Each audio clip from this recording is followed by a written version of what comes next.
खुदावंद यीशु मसीह के नाम में आप सबको सलाम। दुआए रब्बानी पर जो सीरीज हम कर रहे हैं, आज उसका 13वां पैगाम है। तेरी मर्जी जैसी आसमान पर पूरी होती है, जमीन पर भी हो। मत्ती 6 बाब 10 आयत। तीसरा हिस्सा। हम मनफी पहलुओं पर पिछली तहरीर में बात कर चुके हैं। आज हम मुस्बत पहलुओं के बारे में बात करेंगे। जब हम कहते हैं कि तेरी मर्जी पूरी हो, तो दर हकीकत हम क्या कह रहे होते हैं? आइए खुदा की मर्जी को समझते हैं। खुदा की मर्जी दो किस्म की है। आज हम उस मर्जी को देखेंगे जिसे खुदा की खुद मुख्तार मर्जी कहते हैं। खुदा की खुद मुख्तार मर्जी यह खुदा के तमाम चीजों पर इख्तियार को जाहिर करती है। हम इसे खुदा की खुद मुख्तार या हाकिमाना मर्जी कहेंगे। इसे तोड़ा नहीं जा सकता। यह हमेशा पूरी होती है। दानियल 4 बाब 35 आयत में लिखा है, और वो आसमानी लश्कर और अहले जमीन के साथ जो कुछ चाहता है करता है, और कोई नहीं जो उसका हाथ रोक सके या उससे कहे कि तू क्या करता है। मत्ती 26 बाब 39 आयत में यीशु ने कहा, ऐ मेरे बाप, अगर हो सके तो ये प्याला मुझसे टल जाए, तो भी ना जैसा मैं चाहता हूं बल्कि जैसा तू चाहता है वैसा ही हो। इस आयत में खुदा की मर्जी से क्या मुराद है? ये मर्जी खुदा के उस मंसूबे से मुतालिक थी जो आने वाले घंटों में पूरा होने वाला था। अगर आप अमाल 4 बाब 27 और 28 आयत को देखें तो लिखा है, क्योंकि वाकई तेरे पाक खादिम यीशु के बरखिलाफ जिसे तूने मसा किया, हेरोदिस और पुंतियुस पिलातुस गैर कौमों और इसराइलियों के साथ इसी शहर में जमा हुए, ताकि जो कुछ पहले से तेरी कुदरत और तेरी मसलहत से ठहर गया था वही अमल में लाएं। सो खुदा की मर्जी थी कि यीशु अपनी जान की कुर्बानी दे। ये उसका मंसूबा था, उसका फैसला था। इसमें कोई तब्दीली नहीं हो सकती थी। सो यीशु ने इसे तस्लीम किया और कहा, यह मेरी दरखास्त है, लेकिन तू अपनी मर्जी के मुताबिक कर। यह खुदा की खुद मुख्तार मर्जी है। यहां पर एक बहुत अहम नुक्ते पर गौर करें कि इसमें इंसान का गुनाह भी शामिल है। हेरोदिस, पिलातुस, सिपाही और यहूदी लीडर, इन सब ने खुदा की मर्जी को, जो कि उसके बेटे की कुर्बानी में थी, पूरा करते हुए गुनाह किया। खुदा कुछ चीजें होने देता है जिससे उसे नफरत है। पहला पतरस उसके 3 बाब और 17वीं आयत में से एक मिसाल देखते हैं। लिखा है, क्योंकि अगर खुदा की यही मर्जी हो कि तुम नेकी करने के सबब से दुख उठाओ, तो ये बदी करने के सबब से दुख उठाने से बेहतर है। दूसरे अल्फाज में, यह हो सकता है कि खुदा की मर्जी हो कि मसीही नेकी करने के सबब से दुख उठाएं। वो इज़ार रसानी की बात कर रहा है, लेकिन उन मसीहियों की इज़ार रसानी जो उसके मुस्तहिक नहीं, गुनाह है। सो खुदा अपनी मर्जी से बाज़ औक़ात ऐसे वाक़यात होने देता है जिसमें गुनाह शामिल है।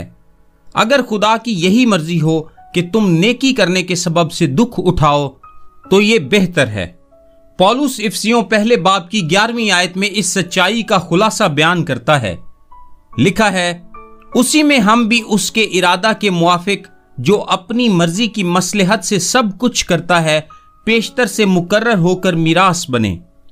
खुदा की मर्जी उसका खुद मुख्तार इख्तियार है उन तमाम चीजों से मुतालिक जो वकूअ पज़ीर होती हैं। और बाइबल मुकद्दस में और भी बहुत सारे हवाला जात हैं जो कायनात में छोटी चीजों से लेकर इंसानी फैसलों तक उसके इख्तियार के बारे में सिखाते हैं। मत्ती 10 बाब 29 आयत में लिखा है, क्या पैसे की 2 चिड़ियां नहीं बिकती, और उनमें से एक भी तुम्हारे बाप की मर्जी के बगैर जमीन पर नहीं गिर सकती। इमसाल 16 बाब 33 आयत में लिखा है, कुर्रा गोद में डाला जाता है, पर उसका सारा इंतजाम खुदावंद की तरफ से है। इमसाल 16 बाब 1 आयत में लिखा है, दिल की तदबीरें इंसान से हैं, लेकिन जुबान का जवाब खुदावंद की तरफ से है। इमसाल 21 बाब उसकी 1 आयत में लिखा है, बादशाह का दिल खुदावंद के हाथ में है, वो उसको पानी के नालों की मानिंद जिधर चाहता है फेरता है। ये वो मर्जी है जो तमाम जमीन, तमाम आसमान और तमाम जहन्नुम का अहाता करती है, और इन तमाम मकामात में खुदा की मर्जी पूरी हो रही है।